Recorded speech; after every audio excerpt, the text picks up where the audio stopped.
Calon Tumbal Pesugihan, Part 51, Menyelamatkan Zifan. Tempatnya ada di atas kamar ini, Kal. Tepat di atas tempat Zifan menatap saat ini, sahut Rini. Dinda masih berkonsentrasi penuh dengan usaha pertamanya. Atap rumah itu bergetar semakin keras, padahal tidak ada satu genteng pun yang bergeser. Suara retakan demi retakan yang terdengar membuat kedua orang tua Zian dan Zifan keluar dari kamar mereka. Mereka segera menghampiri Zian setelah melihat ke arah semua orang yang saat itu ada di depan kamar Zifan. "Ada apa, Zi? Siapa mereka? Apakah mereka datang untuk menyembuhkan Zifan?" tanya Yani ibu kandung Zian dan Zifan. "Mereka bukan datang untuk menyembuhkan Zifan, Bu. Zifan enggak sakit. Mereka kesini untuk membebaskan Zifan dari penumbalan yang dilakukan oleh Roy," jawab Zian sambil mencoba menghapus air matanya. "Roy? Apa hubungannya keadaan Zifan dengan Roy?" tanya Manaf ayah kandung Zian dan Zifan. "Pak, biar saya aja yang jelaskan, apakah boleh?" tanya Yusuf. "Mari kita bicara di depan atau dimanapun yang cukup jauh dari posisi Zifan saat ini. Teh Dinda yang ada di dalam sana butuh konsentrasi untuk membantu Zifan," jelasnya. Satu Yani dan Manaf pun segera mengangguk setuju atas tawaran Yusuf. Mereka segera berjalan menuju ke ruang depan agar bisa berbicara dengan tenang. Kalin dan Vira ikut masuk ke kamar Zifan, sementara Kira tetap berada di ambang pintu untuk menjaga Zian agar tak terkena imbas apapun. Kalin, Vira, dan Rini kini membantu Dinda dari arah belakang kursi roda yang Zifan duduki serta kedua sisi sampingnya. Dinda benar-benar fokus pada menghilangkan tulisan pada dahi Zifan saat itu. Ia benar-benar ingin Zifan tetap selamat meski dirinya menghancurkan syarat penumbalan yang Roy tanam pada tubuh pria itu. "Apakah yang Dinda lakukan akan berhasil?" tanya Zian. "Teruslah berdoa. Sebenarnya ada kemungkinan Zifan bisa meninggal dunia, tapi Dinda dan yang lainnya sedang mengusahakan agar Zifan tetap baik-baik aja. Sejatinya urusan umur itu adanya di tangan Allah, bukan di tangan orang yang melakukan pesugihan ataupun di tangan makhluk peliharaan yang melakukan pesugihan. Kalau umur Zifan masih panjang, insya Allah dia akan selamat meski syarat penumbalan itu dihancurkan," jawab Kira agar Zian segera paham. "Hahaha." Suara teriakan Zifan terdengar keras sampai ke ruang depan. Kalin memberi tanda pada Kira untuk melindungi Zian. Kira melihat Yani, Manaf, dan Yusuf berlari dari ruang depan menuju ke arah kamar itu. "Berhenti di sana, Yus. Jaga saja kedua orang tua mereka di sana," perintah Kira. Kira pun mendorong tubuh Zian hingga merapat ke dinding.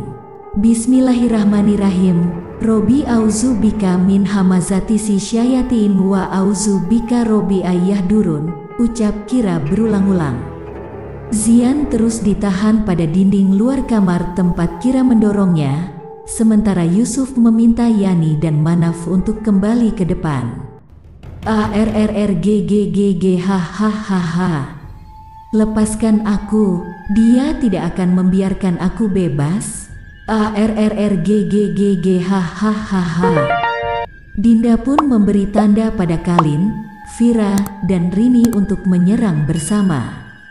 "Allahu la ilaha illahu wal ayyul qayyum, la ta'khuzuhu sinatu wa la naum, lahu ma fis samawati wa ma fil ard, men zalazi yashifau indahu ila bi ismi, yalamu ma baina aidihim wa ma halfaum, wa la yuhituna bisyai'im min ilmihi ila bimasya, wasi'a kursiyuhus samawati wal ard, wa la yauduhu hifsuhuma, wa huwal aliyul azim." Ayat kursi dibaca berulang-ulang oleh mereka berempat, sementara Kira masih menjaga Zian sekuat tenaganya. Energi negatif dari syarat penumbalan yang Roy tanam terasa begitu kuat bagi semua orang yang ada di dalam rumah itu. Bahkan Yusuf yang tengah menjaga Yani dan Manaf pun bisa ikut merasakannya dengan jelas.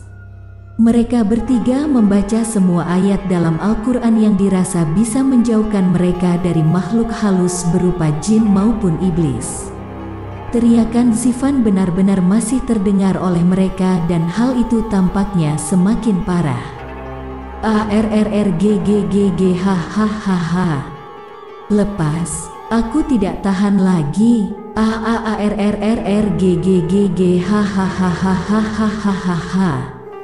BLAMMM. Suara ledakan terdengar sangat jelas dari bagian atap rumah itu. Teriakan dari mulut Zifan sudah tak lagi terdengar setelah ledakan barusan terjadi. Tulisan pada dahi Zifan yang tadi terlihat sangat jelas kini benar-benar menghilang. Wajah Zifan perlahan berangsur membaik dan pria itu langsung bisa bergerak seperti sedia kala. Zifan, Dek, sambut Zian yang baru saja dilepaskan oleh Kira dari dinding. Zian memeluk Zifan dengan sangat erat, dan Zifan pun membalasnya setelah tadi sempat memperhatikan wajah-wajah yang ada di sekelilingnya. Kira memberi tanda pada Yusuf untuk membawa Yani serta Manaf ke kamar Zifan. Yani dan Manaf juga langsung memeluk putra bungsu mereka sambil menangis. Alhamdulillah, akhirnya selesai juga, ucap Yusuf, tampak sangat bersyukur. Wah, yang berperang siapa? Yang pucat siapa? Benar-benar lucu kamu, Dek, ujar Kalin sambil menepuk-nepuk pundak Yusuf dengan tegas. Yusuf sampai meringis kesakitan saat menerima tepukan dahsyat dari tangan Kalin. Kira, Vira, Rini, dan Dinda pun kembali menertawai Yusuf dengan penuh keikhlasan. Tawa mereka sangatlah pelan, karena tak mau pemilik rumah itu merasa tersinggung dengan kelakuan mereka. Mereka baru saja bertemu dan bahkan belum benar-benar saling mengenal, jadi tidak enak jika sampai mereka diberi cap tidak tahu malu. Mohon maaf Bapak Manaf, Ibu Yani, bolehkah kami meminta waktunya sebentar? Tanya Dinda. Manaf dan Yani pun segera melepas pelukan mereka dari tubuh Zifan dan Zian. Keduanya berusaha menghapus air mata dari wajah masing-masing sebelum benar-benar menghadapi Dinda. Maaf, kami bahkan belum sempat mengucapkan terima kasih kepada kalian semua.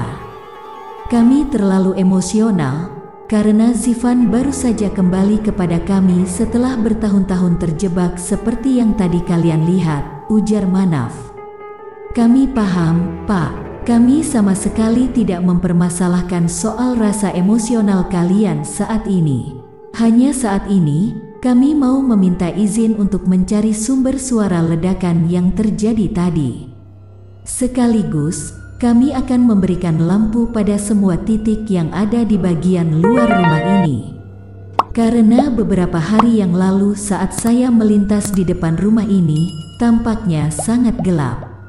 Jadi, kami akan membuat rumah ini terang kembali seperti yang sering saya lihat saat masih remaja dulu, jelas Dinda. Manaf, Yani, maupun Zian langsung mengerenyitkan kening mereka usai mendengar apa yang Dinda katakan. Saat kamu masih remaja, tanya Zian yang kemudian terdiam sejenak. Oh, kamu yang dulu suka jalan bareng dengan istrinya Roy itu, ya? Tapi kamu dulu selalu jalan di belakang dia, karena dia selalu jalan sama laki-laki yang kalau enggak salah adalah anak penjual tongseng di Cijanur. Benar kan? Dinda pun tersenyum lalu mengangguk pelan. Iya, itu saya. Saya dulu sering lihat kakak bermain sama Kak Zifan di depan sana kalau sedang melintas, jawab Dinda dengan santai. Bersambung. Makin menarik dan penasaran dengan cerita selanjutnya kan? Terus pantengin channel Asal Gawe. Jangan lupa like, komen, subscribe, dan bagikan, serta tonton video lainnya. Salam sehat dan sukses untuk semua.